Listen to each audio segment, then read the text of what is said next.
चल गेला हो रमन जी कौन दिशा में चल गेला हो रमन जी कौन दिशा में चल गेला हो रमन जी तोरा सोना के भाई बहने गेल छोटा साई दै छै धमकी हो कौन दिशा में चल गेला हो रमन जी कौन दिशा में चल गेला हो रमन जी तोरा सोना के भाई बहने गेल छोटा साई दै छो धमकी हो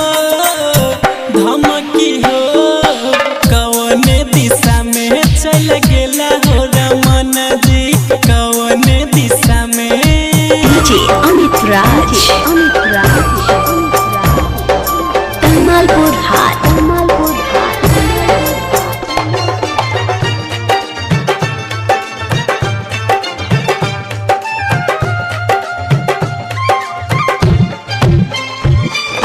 पहिले नहीं हम जानाई छलिए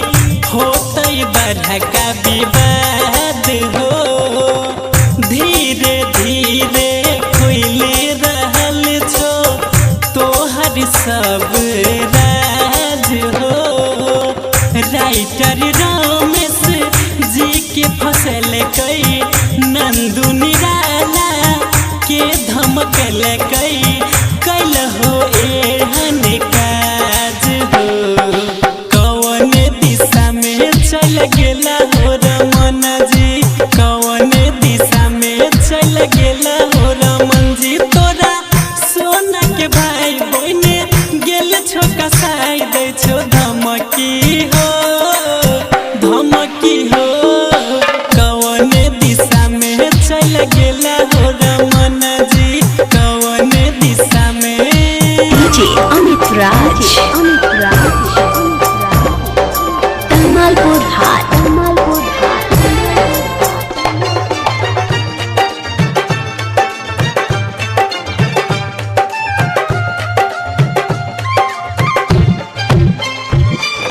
रामदेव यादव कही रहल छो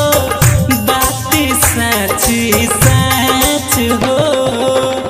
जे भी छो तोहर दोस्त संगाती सब पर आबै छै आँच हो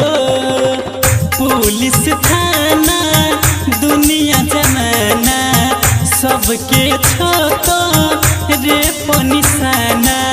नाम भेलो बदनाम हो कौन दिशा में चल गेला हो रमन जी कौन दिशा में चल गेला हो रमन जी तोरा सोना के भाई बहने गेल छोका साई दै छो धमकी हो कौन दिशा में चल गेला